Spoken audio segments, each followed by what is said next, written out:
Hey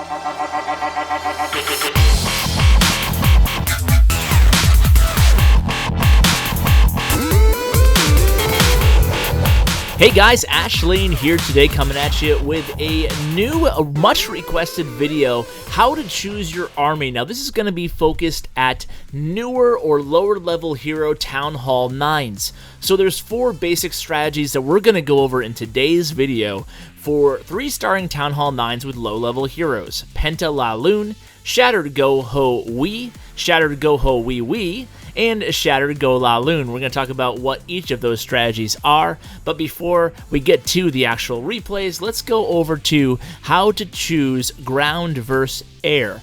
Right, so one factor is the density of the base. If it's a wide spread out base, you can actually include witches in a GoHoWiWi or even a GoWiWi if it's a really spread out low level base. If it's a more dense base, you want to leave the witches at home and instead just bring extra hogs, depending on the layout, of course. Double giant bomb locations should be scouted for in advance. We'll talk more about that in just a second. The exposure level of the queen is important. If you can take out the queen early, I like to err towards air attacks. And location and level of the air defenses is obviously really important. And as we're going to get to in this replay right here, the contents of the clan castle. So what is the perfect storm for Penta LaLoon? That's when you're using 5 lava hounds, 1 in the clan castle. You can see these are attacks. Some of these replays are going to be from the North Awakens clan. Shout out to them. Great clan. Very, very well organized and a lot of green in their war log. So what you want to do is, and this attack is going to be a perfect example, only level 1 lava hounds, low level heroes, but this attacker knew that there was a lava hound in the defending clan castle. And that is part of the recipe for the Penta Hound. If you know there's a lava hound in the clan castle, you can go ahead and execute your air attack, and it will not trigger the defending lava hound. That is going to be a huge advantage in your favor. So this is something that you can actually, this strategy is something that you can go ahead and use in a couple different circumstances. If your heroes are upgrading, no matter what hero it is, if it's even if it's the queen is upgrading and you're not available to, it's not available to be gemmed or be used in the war, you can actually use this strategy because it does not require, it's one of the few strategies out there, 3-star reliable strategies at Town Hall 9 that does not require heroes necessarily in the to make a successful raid. You can see here, if the queen was not available, the attacker could opt to bring maybe a dozen archers instead to help with the cleanup. Now, some of the balloons could have been deployed a little bit more of a clump. You don't want to really stagger them in like this attacker chose to do, but it didn't really matter. At the end of the day, it was a perfect base design to use the Penta Hound. As I mentioned before, you knew there was a lava hound in the clan castle. It finally comes out at the very end, but it was much too late. Very nice attack. On this next base here, giant bombs are all around the exterior of the base. How do we know that? Well, look at the interior of the base. There are no spots for giant bombs, let alone double giant bombs, which are giant bombs right next to each other. Those are your biggest enemy on hog attacks.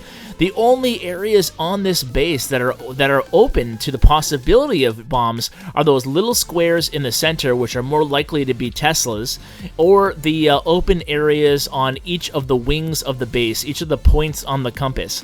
So this attacker is going to use a traditional Shattered GoHoWi attack. So Shattered only means that there's 2 golems, just a fancy word for saying 2 golems. So starting the first phase of this attack, your goal is to get to that enemy queen. This attacker from A-Team, Mark Jacobs, very good attacker. He's going to go ahead and get to the interior of the base, brings plenty of wizards to help with this part of the raid, and then he's going to go ahead and use some giants placed right before the hogs are placed, and that's really important. Placing that one giant before the group of the hogs are placed does 2 things. Hopefully, one, it can distract maybe the wizard towers. The wizard towers in this example are a little bit too far into the interior of the base, so it's not going to come into play. But most importantly, it's going to be distracting the point defenses, and that can actually be the difference between 2 or 3 hogs living that wouldn't have otherwise remained alive if that giant wasn't there to suck up some of the hit points. You can see the giant deployed again. again here, taking the attention of the cannon and the archer tower. That's 2-point defenses, and then that last giant bomb is triggered by a few hogs. But at this point in the match, there's plenty of hogs still left alive, and this was the perfect army for this base. So if you see a base like this, where their traps, the giant bombs are very likely to be on the exterior. In fact, that's the only option. Go ahead and just do a straight up shattered GoHoWi attack. Now this one, bad placement of giant bombs. So if we look at this base while it's being lured right now, it's a wide open base, so that allows us to use witches right off the bat. Using witches on a wide open base like this with tons of outside units can actually help a lot in the cleanup. So it's okay, it's safe to bring a couple witches if you want to on these types of attacks, although it's not necessary. So you can see as we kill the clan castle contents there via the poison spell and the archer queen, we're going to go ahead and drop the golems here and create a nice funnel into the center of the base. So why choose this army for this base? Well, you can see here that inside the base, there's only a few areas that could possibly have giant bombs.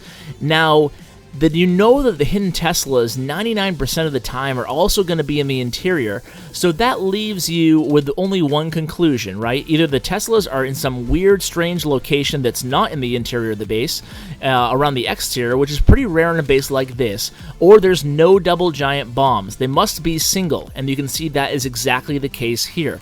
Single giant bombs are very easy to heal through. You can obviously trigger them with golems, which is the ideal scenario, but also sending hogs into a single giant bomb, as long as you place a heal spell right before the hogs get there or right after they get there, in most cases you'll be able to keep all the hogs alive, and they'll really quickly recoup those lost hit points from the giant bombs. So if there's only one and not likely to be double giant bombs, then you're pretty safe here. Now, this was an example of the giant bombs in the interior of the base, and the attacker still used a hog attack. That's because he had a really keen eye for the location of where could possibly be double giant bombs versus single giant bombs, and that's something obviously you really want to keep an eye on. Now, another scenario here is maybe bringing a third golem instead of those witches and bringing him to help trigger more giant bombs in the exterior. Now we're going to end with a classic example of GoLaLoon. Now, max air defenses, but do you notice something on this base? Look at that, an air sweeper and 2 air defenses clumped up. This should be your number one ingredient, if you will, if sticking with the recipe theme of any GoLaLoon attack. It's shattered again, meeting 2 golems.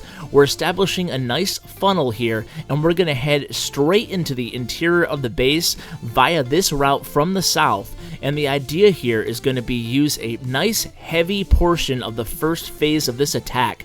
You can see the attacker only brings 14 balloons, and Joe's going to go ahead and get in there, take out 2 air defenses, an air sweeper, the clan castle, and the enemy archer queen.